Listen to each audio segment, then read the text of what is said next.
My name is Dr. Daisy Vargas. I'm an assistant professor here at the University of Arizona, and I specialize in Catholicism in the Americas. My research specialties also include race, religion, and ethnicity in the US, and more broadly speaking, Latinx and Latin American religions. Today I'm going to discuss popular Catholicism, or vernacular Catholicism, among Latinx communities in the United States. And I'm going to pay particular attention to the region close to Tucson, Arizona. So I'll begin by defining popular Catholicism, or vernacular Catholicism. Popular Catholicism seeks to understand religion through the everyday experiences and practices of ordinary people. So while popular or vernacular Catholicism isn't necessarily concerned with official or institutional guidelines of what it means to be Roman Catholic, it might borrow and reflect the teachings of the Church. But again, it's often non-traditional and is really reflective of the historical and cultural contexts of particular local communities. So popular Catholicism can happen in homes, it can happen in public spaces, and it can even happen inside of churches. In particular, I'm interested in talking about pilgrimage and votive religion as popular Catholic practices. So through these aspects of popular Catholicism, we can see how Latinx Catholic communities express their religious and ethnic identities in the United States through material and through visual culture. These devotional and ritual practices are expression of both Roman Catholicism and of Latin American identity. Votive offerings and practices are anchored in a particular set of material culture and practices.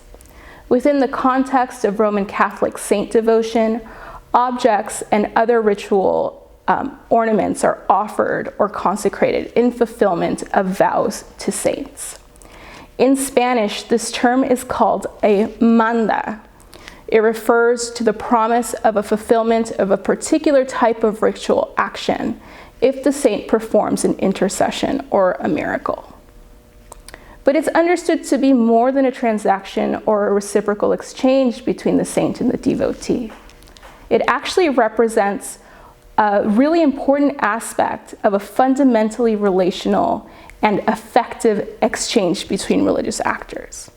It's helpful to think about these things through the language of affection and of loyalty. So the devotee is actually drawn to the saint, right? It expresses itself through the language of love, through the language of affection, and very often through the language of physical proximity. In a Latinx and a Latin American context, where Roman Catholicism often reflects a longer indigenous history of the Americas, this relationship also represents a particular understanding of the sacred, and of sacred images and objects as simultaneously person, divinity, spirit, and material. These votive objects are approached through different types of ritual postures, and we see this through things like prayer, through the lighting of candles, and through altar making. Pilgrimages are religious journeys of devotees to sacred sites.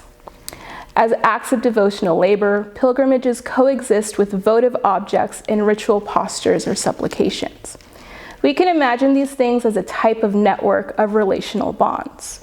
So we have the relationship between devotees and ritual objects, and often humans and ritual objects participate in movement towards sacred spaces and in connection to particular locations of sacrality.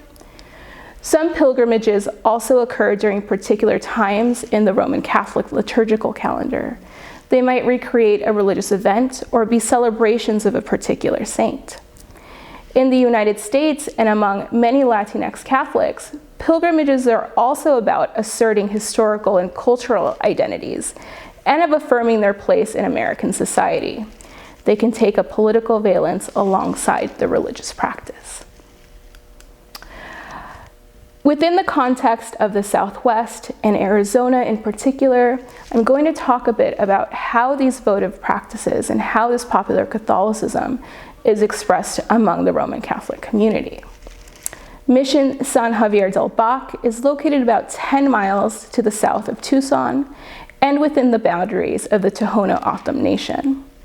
It's the location for many popular religious practices, including those votive or material religious offerings, and reflects the diverse indigenous and Mexican Catholic identities in the region.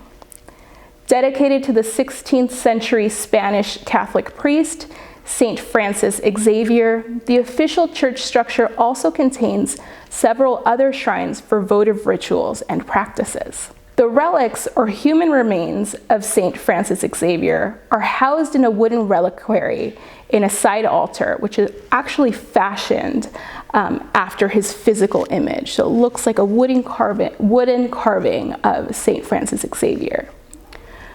In their approach, in the ritual posture towards this image of Saint Francis Xavier, many devotees will petition him for a miracle and make a manda, that ritual promise in exchange for the saint fulfilling that request.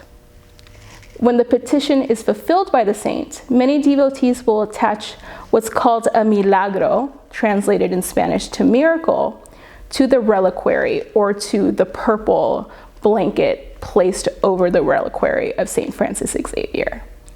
These milagros are small votive offerings shaped very often like different body parts, right? And these reflect particular situations or the particular context through which the devotee has asked for a favor.